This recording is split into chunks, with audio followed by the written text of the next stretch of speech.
Welcome to 69 TV Telugu. నేను జితేంద్ర. బులెటిన్లోకి వెళ్లే ముందు హెడ్లైన్ చూద్దాం.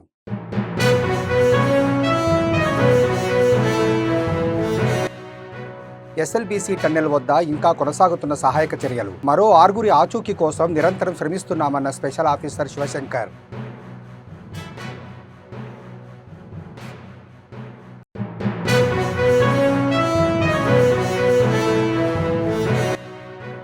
కేంద్ర ప్రభుత్వం గోర్ బోలీ భాషను రాజ్యాంగంలోని 8వ షెడ్యూల్లో చేర్చాలి. తెలంగాణ ప్రభుత్వం అసెంబ్లీలో తీర్మానం చేయడం పట్ల గిరిజన నేతల హర్షం.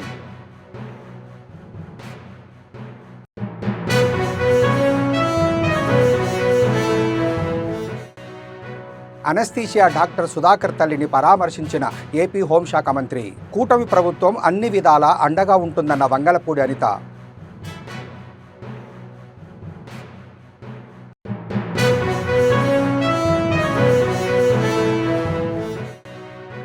రాష్ట్రంలో ముస్లిం మైనార్టీ సంక్షేమానికి కూటమి ప్రభుత్వం కృషి చేస్తోంది. నెల్లూరులో ఇఫ్తార్ విందుకు హాజరైన మంత్రులు ఆనం రామనారాయణ, నారాయణ.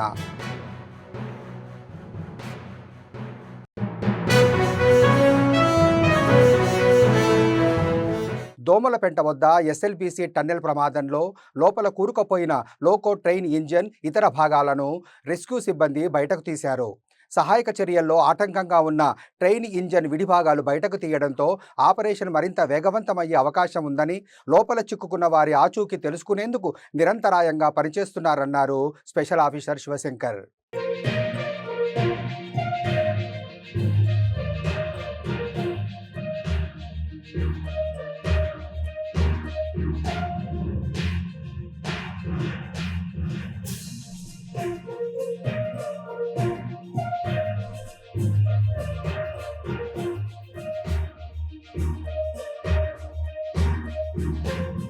కేంద్ర ప్రభుత్వం గోర్ బోలీ భాషను రాజ్యాంగంలోని 8వ షెడ్యూల్లో చేర్చాలని తెలంగాణ గిరిజన శక్తి రాష్ట్ర అధ్యక్షుడు శరత్ నాయక్ డిమాండ్ చేశారు. గోర్ బోలీ భాషను రాజ్యాంగంలోని 8వ షెడ్యూల్లో చేర్చాలని తెలంగాణ రాష్ట్ర అసెంబ్లీలో ప్రభుత్వం తీర్మానం చేయడం పట్ల హర్షం వ్యక్తం చేస్తూ ఉస్మానియా యూనివర్సిటీలోని ఆర్ట్స్ కళాశాల వద్ద తెలంగాణ గిరిజన శక్తి ఆధ్వర్యంలో సీఎం రేవంత్ రెడ్డి చిత్రపటానికి పాలాభిషేకం చేశారు. ఈ సందర్భంగా శరత్ నాయక్ మాట్లాడుతూ గోర్ బోలీ భాషను వందల సంవత్సరాలుగా మౌఖికంగా మాత్రమే బ్రతికించుకుంటున్నామని అన్నారు. ఎన్నో ఏళ్లుగా తమ లంబాడీ భాషకు లిపి లేదన్నారు.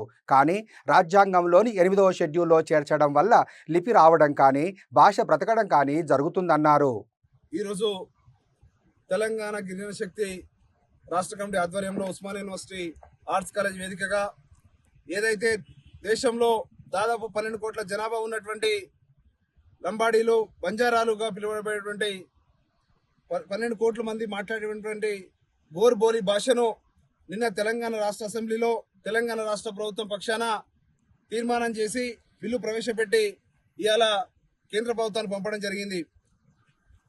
ఏదైతే నిన్న తీసుకున్నటువంటి చారిత్రాత్మక నిర్ణయము ఇవాళ దేశంలో ఉన్నటువంటి వేలాది సంవత్సరాలుగా మా భాషని మేము మౌఖికంగా మాత్రమే బతికించుకుంటా ఉన్నాం.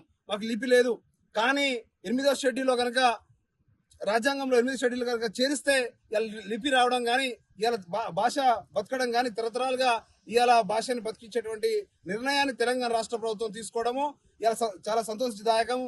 దాని ముందుండి ఇవాళ తీర్మానం చేపించినటువంటి ముఖ్యమంత్రి రేవంత్ రెడ్డి గారికి, అదేవిధంగా కేబినెట్ కి, అదేవిధంగా బంజారా ఎమ్మెల్యేలు రామచంద్ర నాయక్ గారు, బాలు నాయక్ గారు, రామదాస్ నాయక్ గారు, అదేవిధంగా మురళీ నాయక్ గారు, ప్రజాప్రతినిధులుగా ఉన్నటువంటి ఎమ్మెల్సీ శంకర్ నాయక్ గారు, ట్రైగర్ చైర్మన్ బెల్లయ్య నాయక్ గారు, అదేవిధంగా రాముల్ నాయక్ గారు, రైతు commission member, finance commission member, అదే నెహ్రూ నాయక్ గారు, అదేవిధంగా కాంగ్రెస్ పార్టీ బంజారా నాయకులందరికీ కూడా ఇవాళ తెలంగాణ గిరిజన శక్తి రాష్ట్ర కమిటీ తరఫున ఇవాళ ధన్యవాదాలు తెలియజేస్తా ఉన్నాం.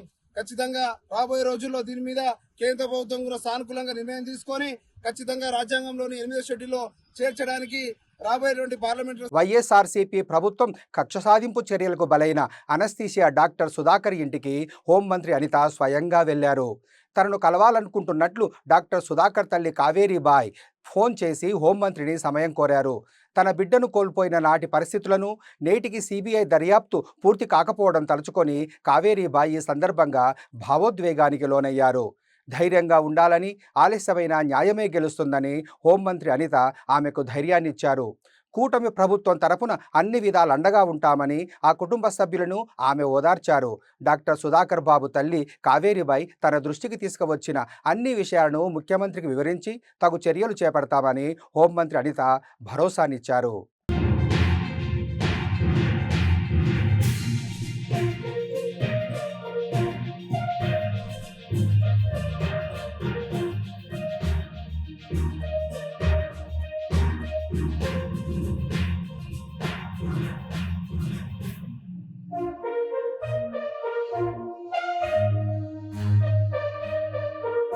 రాష్ట్రంలో ముస్లింల సంక్షేమానికి కూటమి ప్రభుత్వం కృషి చేస్తుందని మంత్రులు ఆనం రామనారాయణ రెడ్డి, పొంగూరు నారాయణ అన్నారు.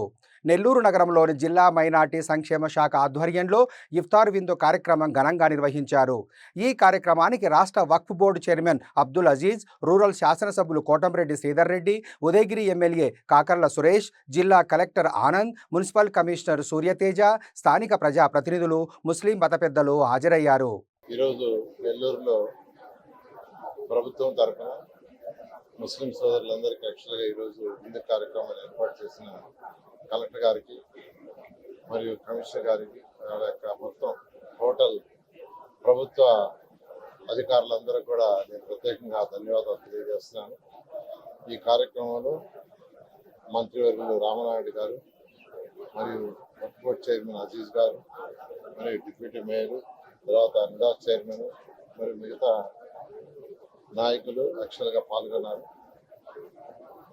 మీకు అందరికీ తెలుసు 2014-19 ముందు నెల్లూరులో బారా షాహీద్ దర్గా ఎలా ఉండిందో, ఆ బారా షాహీద్ దర్గా పోతే భయంకరంగా ఉండేది ఆ నీళ్ళు అదంతా. అట్లాంటి దాన్ని అప్పుడు అజీజ్ గారే మేయర్గా ఉన్నారు. నేను అజీజ్ గారు ఇన్స్ట్రక్షన్ ఇచ్చాను. ఇది ఒక పవిత్రమైన స్థలం, 400 సంవత్సరాల పైగా చరిత్ర ఉండేది. దీన్ని బాగా చేయాలంటే ఒక డిజైన్ చేసి బ్రహ్మాండంగా చేశారు. అదేవిధంగా ముస్లిమ్స్కి ఒక మంచి కమ్యూనిటీ హాల్ కావాలి, నిరుపేదలు ఉన్నారు, వాళ్ళకి అతి తక్కువ అమౌంట్తో ఒక షాదీ మంజిల్ కట్టాలంటే ఈరోజు 43వ డివిజన్లో 42 దాంట్లో బ్రహ్మాండమైంది. ఆ రోజు అజీజ్ గారి యొక్క ఆయనే డిజైన్ చేశారు, దాన్ని కంప్లీట్ చేయడం జరిగింది. ఈ మధ్య యాక్చువల్గా ఎలక్షన్స్ ముందు కొందరు అడిగారు నన్ను, సార్ చాలా ఖర్చు అవుతుంది అక్కడ, అది ఖర్చు తగ్గించే మార్గం చెప్పంటే నేను నా సొంత నిధులతో నేను ఫర్నిచర్ మొత్తం కొనిస్తాను. పాస్టర్ పగడాల ప్రవీణ్ రాజమండ్రిలో అనుమానాస్పద మృతి పట్ల పోలీస్ శాఖ కఠినంగా విచారణ చేపట్టాలని, కుట్రకోణం దాగుంటే దోషులు ఎంతటి వారైనా సరే శిక్షలు పడేలా కేసు నమోదు చేయాలని బ్రాహ్మణ చైతన్య వేదిక రాష్ట్ర అధ్యక్షుడు సిరిపురపు శ్రీధర్ శర్మ పోలీస్ శాఖను డిమాండ్ చేశారు. ప్రపంచవ్యాప్తంగా ఉన్న క్రిస్టియన్లు బాధాతప్త హృదయంతో ఉపవాస దీక్షలు ఉన్న సమయంలో రాజమండ్రి బాప్టిస్టు చర్చికి చెందిన పాస్టర్ పగడాల ప్రవీణ్ అనుమానాస్పదంగా మరణించడం పట్ల కుట్రకోణం ఏమైనా దాగుందా అని రాష్ట్ర ప్రజలు, క్రిస్టియన్ సమాజము చర్చ జరుగుతున్న సమయంలో రాష్ట్ర హోంశాఖ మంత్రి అనిత వెంటనే స్పందించి డీఎస్పీ స్థాయి ఉన్నతాధికారితో విచారణ చేపట్టేందుకు నియమించడం, రాష్ట్ర ప్రభుత్వం కూడా దీనిపైన సమగ్ర విచారణ చేయమని ప్రకటన చేయటం మంచి పరిణామమని అన్నారు. రాజమండ్రిలో పాస్టర్ పగడాల ప్రవీణ్ ఆకస్మికంగా మృతి చెందటం, అనుమానాస్పదంగా మృతి చెందటాన్ని బాధపడుతూ ఉన్న అంశమే సమాజంలో. ఎందుకంటే ఆయన రాజమహేంద్రవరంలో బాప్టిస్ట్ చర్చిలో ఆయన ఒక పాస్టర్గా పనిచేస్తున్నారు. ఆయన మరి అనుమానాస్పద మొత్తంగా మరి చనిపోవటం, కొన్ని రోజుల క్రితం మరణించడం అనేది అందరూ అనుమానాలు వ్యక్తం చేస్తున్నారు. ఆయన వెహికల్ని ఎర్ర కారు గుద్దిందని, రకరకాలు ఏదో హత్య చేశారని అనుమానాస్పదంగా విషయాలు చాలా బయటికి రావడం జరుగుతూ ఉంది. దీని పట్ల బ్రాహ్మణ చైతన్య వేదిక రాష్ట్ర ప్రభుత్వానికి విజ్ఞాపన చేస్తుంది. ఆల్రెడీ హోమ్ మినిస్టర్ అనిత గారు, రాష్ట్ర ప్రభుత్వం దీనిపైన చట్ట ప్రకారం చర్యలు తీసుకుంటున్నాం, దీంట్లో కుట్రకోణం ఏదైనా దాగి ఉందా అని చెప్పి అది కూడా వెలికి తీస్తున్నాం. ఒక డిఎస్పీ స్థాయి అధికారిని నియమించి వాటికి సంబంధించి విచారణ చేపడుతున్నామని చెప్పి మరి హోమ్ మినిస్టర్ గారు, అట్లానే రాష్ట్ర ప్రభుత్వం ప్రకటన చేయటం జరిగింది. ఆయన మృతి పట్ల బ్రాహ్మణ చైతన్య వేదిక సంతాపం తెలియజేస్తుంది. ఎందుకంటే ఏ మతానికి చెందిన వ్యక్తులైనా ఆధ్యాత్మిక చింతనలో ప్రజల్ని నడిపించటంలో ఒక భాగస్వామ్యం, అది దేవాలయంలో అర్చకులు కానీ పురోహితులు కానీ అట్లానే చర్చిలో పాస్టర్లు కానీ ఫాదర్లు కానీ అట్లానే మసీదుల్లో ఇమాములు కానీ మౌజాములు కానీ వీళ్ళంతా ప్రజల్లో ఆధ్యాత్మిక చింతన నెలకొల్పేలాగా వాళ్ళ జీవితాంతం పాటుపడుతూ ఉంటారు. మరి వారికి ఈ రోజున ఇట్లాంటి ప్రమాద సంఘటన జరగటం అది ఆకస్మికంగా జరిగిందా లేదా ఎవరైనా కుట్రకోణంలో పెట్టుకొని ఆయన్ని హత్య చేశారా అనేది ప్రభుత్వం వెలికి తీయాలని చెప్పి కూటమి ప్రభుత్వాన్ని విజ్ఞప్తి చేస్తున్నాం.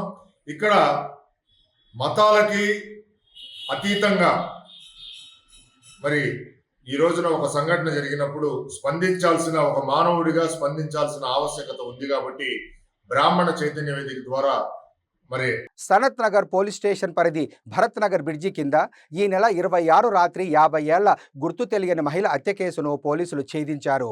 నిందితుడు జనగాంకు చెందిన కొమ్మరాజు కనకరాజ్ అనే పాత నేరస్తుడిగా గుర్తించారు. మహిళలను అత్యాచారం చేసిన అనంతరం కొట్టి హత్య చేసినట్టు పోలీసులు తేల్చారు. కనకరాజు అనే నిందితుడు ఇటీవల కాలంలో బాలనగర్ పోలీస్ స్టేషన్ జనగాం పరిధిలో పలు దొంగతనం కేసులు నమోదయ్యాయి. సాంకేతిక పరిజ్ఞానంతో హత్య కేసు ఛేదించి నిందితుడిని అరెస్టు చేసి రిమాండ్కు తరలించామని బాలానగర్ డీసీపీ తెలిపారు. 6వ తారీఖున రాత్రి 11 గంటలకి మా సనత్ నగర్ పోలీస్ స్టేషన్కి ఒక డైల్ 100 కాల్ వచ్చింది.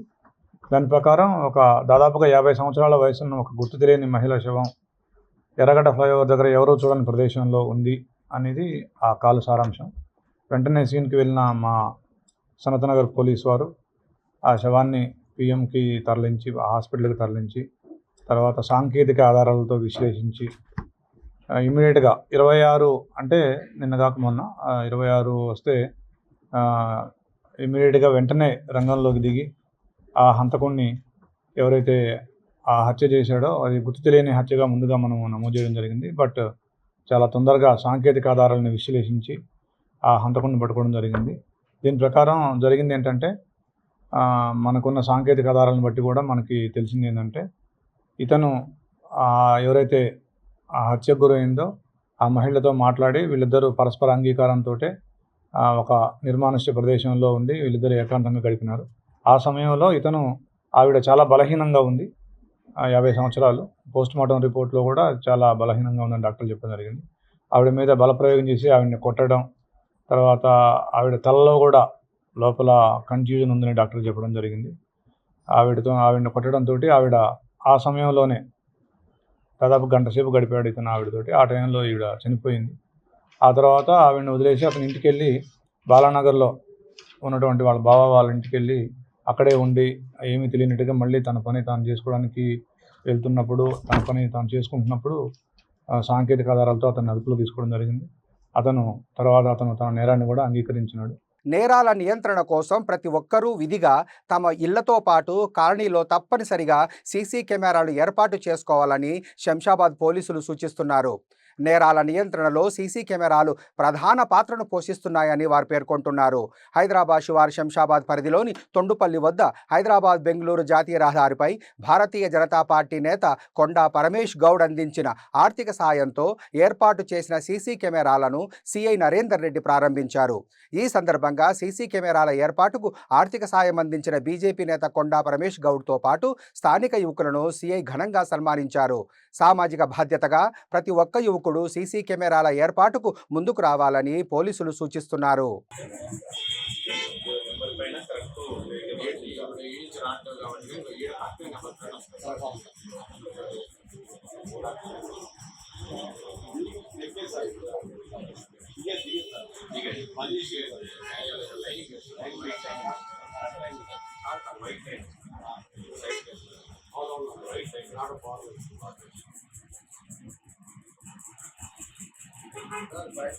అవతల వాళ్ళకైతే ఆల్రెడీ మాట్లాడినా మీరు అందరూ కూడా ఊరోళ్ళందరూ కూడా మీ ఊళ్ళో ఎవరైనా వ్యాపారం చేసుకుంటే వాళ్ళు ఏం లేదు రిక్వెస్ట్ చేసి అరే బాబు నువ్వు కెమెరాలు పెట్టుకుంటే నీకు సేఫ్ ఇప్పుడు ఆ హోటల్ కూడా దాగి కూడా అవుతుంది ఫ్రైడే ఇది రావాలి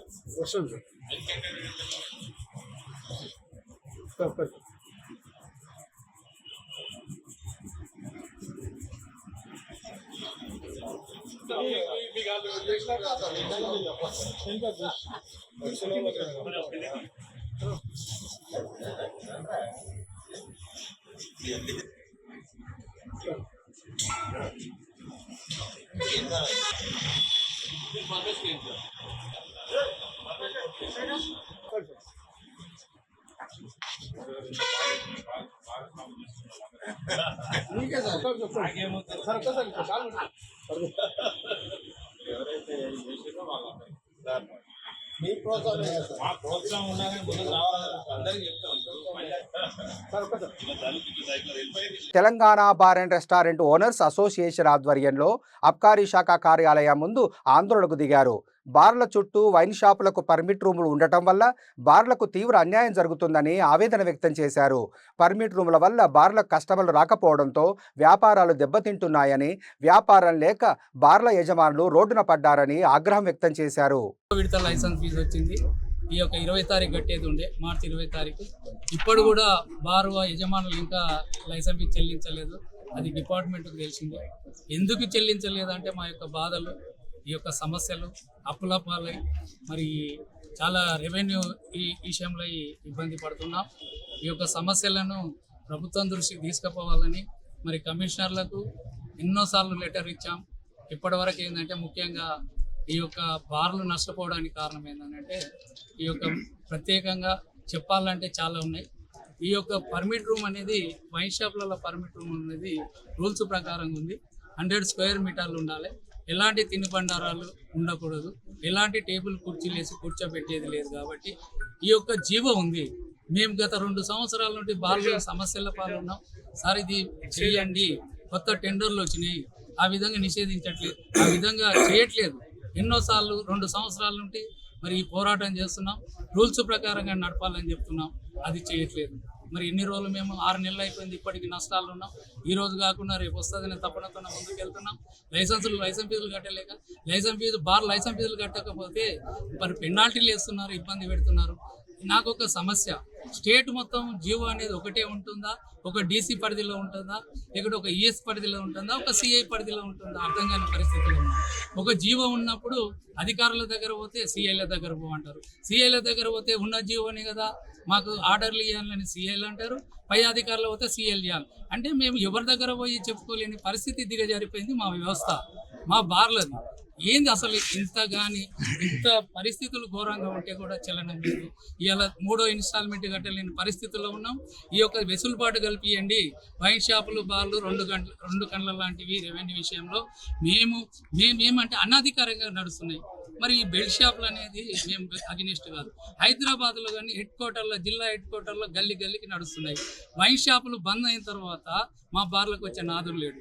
బెల్ట్ షాపులు గల్లీకి పెడుతున్నాయి. గల్లీల వాళ్ళు అమ్ముకుంటున్నారు 24 గంటలు. మా బార్లకు ఎలా వస్తారు కస్టమర్లు? మేము నష్టపోతున్నాం. ఎన్నిసార్లు చెప్పినా కూడా ఈ చలనం లేకున్నది. ఈరోజు మా పరిస్థితి ఏంటి? విచ్చలవిడిగా నాకు అర్థం కావట్లేదు. ఇవాళ గవర్నమెంట్ రేటు పెంచింది, అయినా మేమేం బాధపడట్లేదు. ఇవాళ రేటు పెంచనియండి, గవర్నమెంట్ ఆదాయం ఏది ఉన్నా కూడా మేము సమకూర్చడానికి రెడీగా ఉన్నాం. లైసెన్స్ 30 సంవత్సరాల నుండి వ్యాపారంలో ఉన్నాం.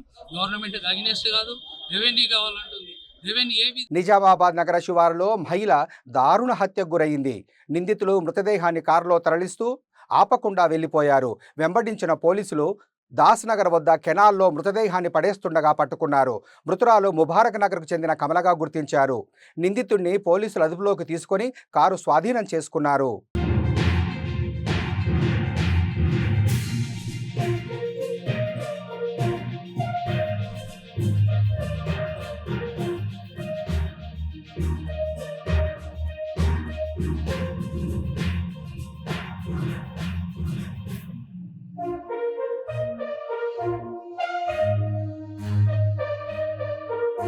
మయన్మార్ సహా బ్యాంకాక్, థాయిలాండ్, బంగ్లాదేశ్, చైనాలో భూ ప్రకంపనలు సంభవించాయి.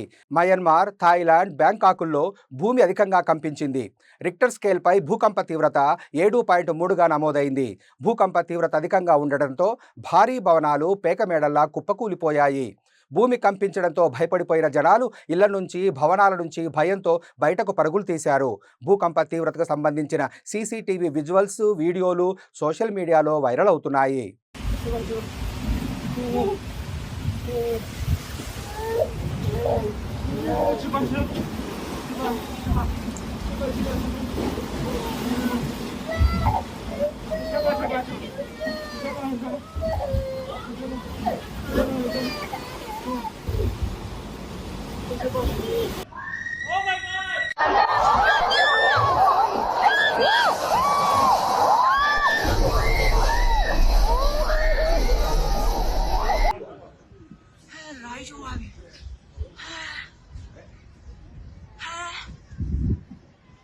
బులెటిన్ ముగించే ముందు హెడ్లైన్స్ మరోసారి.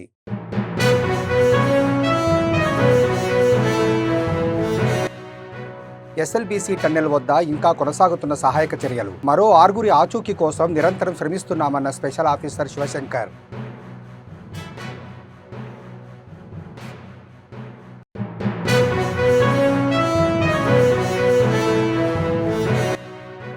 కేంద్ర ప్రభుత్వం గోర్ బోలీ భాషను రాజ్యాంగంలోని 8వ షెడ్యూల్లో చేర్చాలి. తెలంగాణ ప్రభుత్వం అసెంబ్లీలో తీర్మానం చేయడం పట్ల గిరిజన నేతల హర్షం.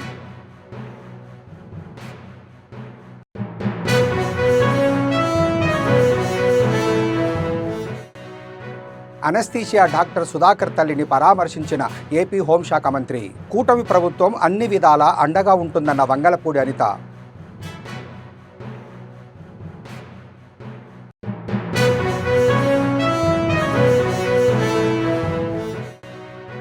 రాష్ట్రంలో ముస్లిం మైనార్టీ సంక్షేమానికి కూటమి ప్రభుత్వం కృషి చేస్తోంది. నెల్లూరులో ఇఫ్తార్ విందుకు హాజరైన మంత్రులు ఆనం రామనారాయణ, నారాయణ.